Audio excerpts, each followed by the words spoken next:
Guts' fall mirrors Griffith's at his highest. Griffith lost the ground beneath his feet, and Guts just lost his. For Griffith, that ground was Guts. For Guts, that ground was Casca and his sword. Griffith escaped despair through one path. Guts may now stand before two. One path lies through the Behelit, and just maybe not in the way we usually think of it. The other lies through the Stupa. And I think Miura has been setting this up for years, if not decades. To understand why these two paths matter, we first need to understand just how similar Guts' situation is to Griffith's, because both men fell at the exact moment they believed victory was finally within reach. The parallels. Griffith had gone from an orphan commoner to a mercenary to being a part of the Midland regular army to being a knight. Then the White Phoenix General, as him and his band of the Hawk, single-handedly ended the 100-Year War. Princess Charlotte was madly in love with him. He was as close to the throne and his dream of getting his own kingdom than ever before. Then Guts left.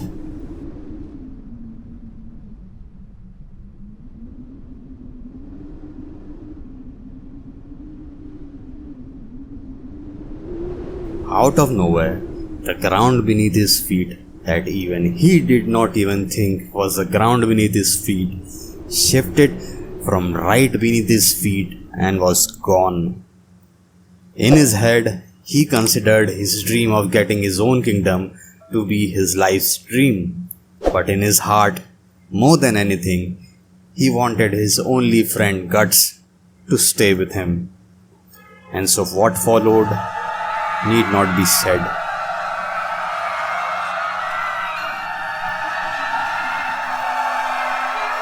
And strangely enough, Guts may just have experienced the same thing. In Elfhem, he was at the peak of his swordsmanship. It was also a place where him and Casca, the cursed, branded pair, could live without worrying about being haunted by ghouls and apostles every night. And more than any of this, Casca had regained her sanity. So Guts had fulfilled the impossibly difficult task that he had set out for. And then suddenly, all three of these acts were undone, literally by the hand of God. His sword, which so far could cut down every enemy, could do nothing to Griffith. The only land where him and Casca could live peacefully was destroyed instantaneously. And the Casca, whose sanity was so painstakingly stitched back together, was taken away by the same monster that broke it in the first place, and seems to be doing the same thing again in Falconia. What was the ground beneath Guts' feet? In part, it is Casca, and in part, it is his sword. Loss of faith. The sword wasn't just a weapon, it was Guts' faith. And I don't mean faith as a religious term here, but faith as a force. Like this trust that one has that if they take a step to do a thing, the ground beneath their feet won't open up and swallow them whole. Without faith, every act is a leap over an unfathomable abyss. Watch the paranoid and perpetually anxious who use reason and logic till the cows come home, but who still can't act, for they aren't certain about anything other than their own misery. Ask them, and in their words and between their words will slip out the hint of some force that animated them once and which is now missing.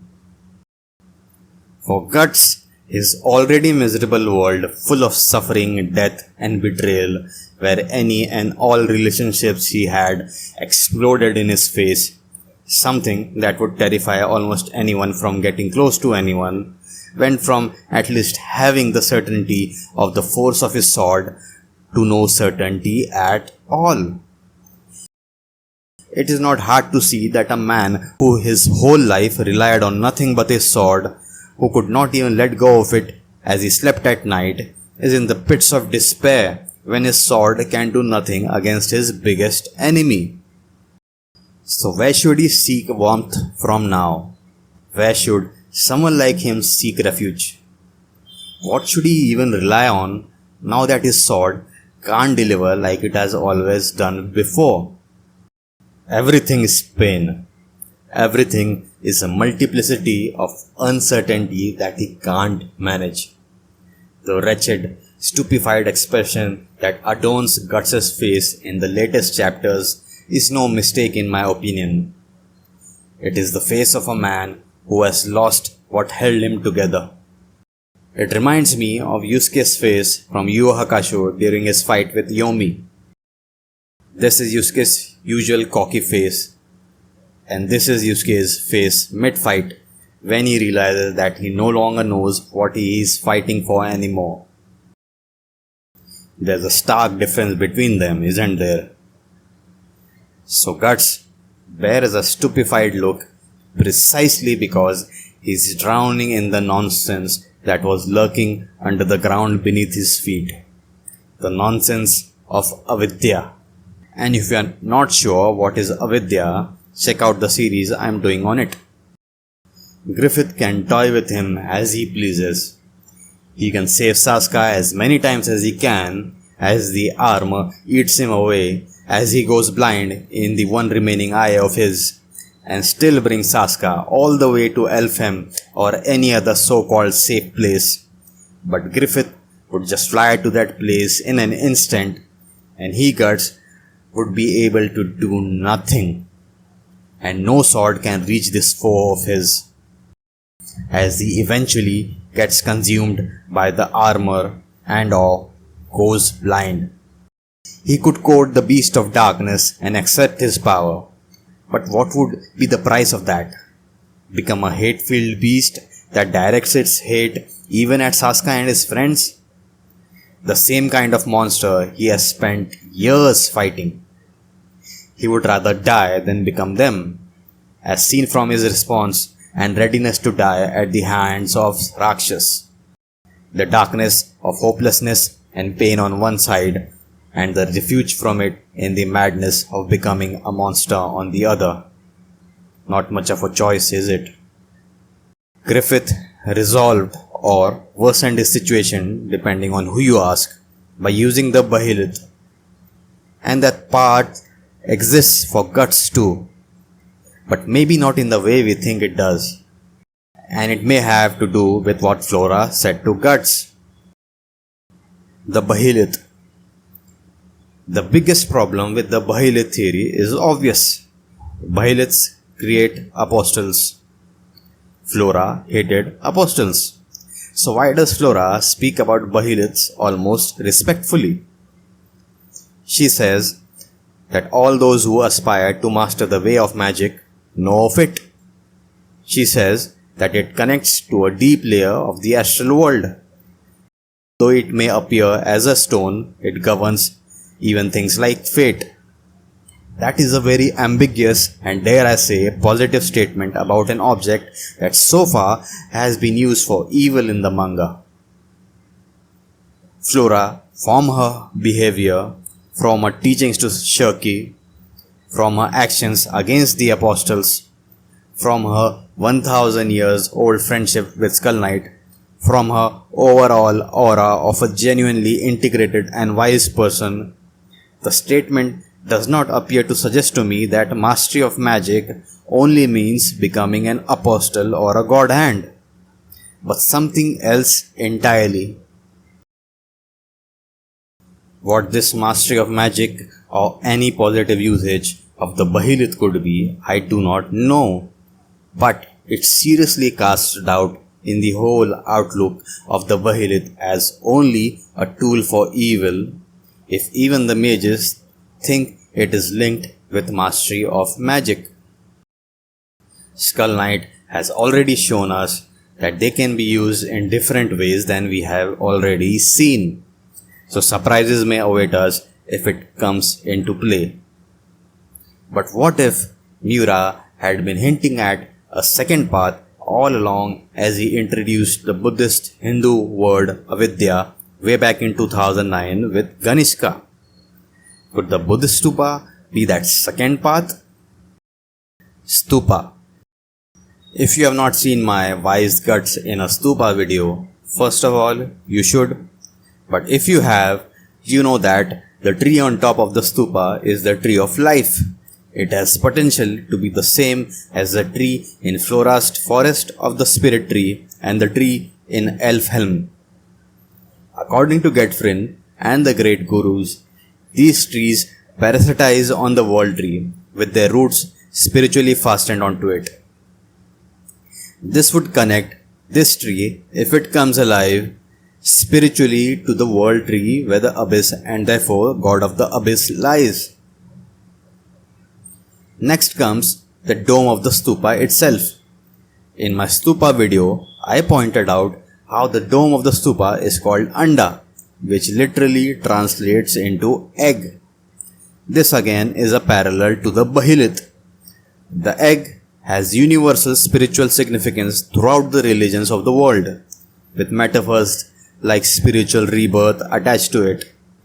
If the Behelit, as stated in the manga by Flora, which on a glance appears as though it is made of stone, yet it opens a dragon path to a deep layer of the astral world, what does the dome of the stupa, similarly made of stone, and its interiors connect to? We know it enables you to peer into yourself and have visions, just like what happens in the sacrifice and eclipse rituals. We also know that the leaf-like structure envelops the individual into a clam-like enclosure when they have a vision, just like what happens in the eclipse ritual. Whether this allows one to encounter idea of evil is also a possibility. Next comes the Dragonpaths. Dragonpaths are the branches of the world tree. They connect to the world tree itself and to different places in the world. When the reincarnated Griffiths, Band of the Hawk, clear up a territory on the eastern front, Laban and the other knights are wondering, this territory that they just cleared will once again be overrun by beasts. Griffith then orders Grunbeld to put the fallen stones of the Stonehenge nearby into its rightful place. Then Griffith and his soldiers ride between the stones of the Stonehenge, and soon they are flying through the clouds within the branches of the world tree and reach Falconia instantly. Then, after their arrival in Falconia, Griffith says to Sonia that if we set up the ruins buried here and there, it will prove useful for military movements, meaning that the ruins, once put back into their rightful shape like Grunfeld did to the Stonehenge, will connect to the dragon path of the world tree. The stupa, in Daiba's words, is what?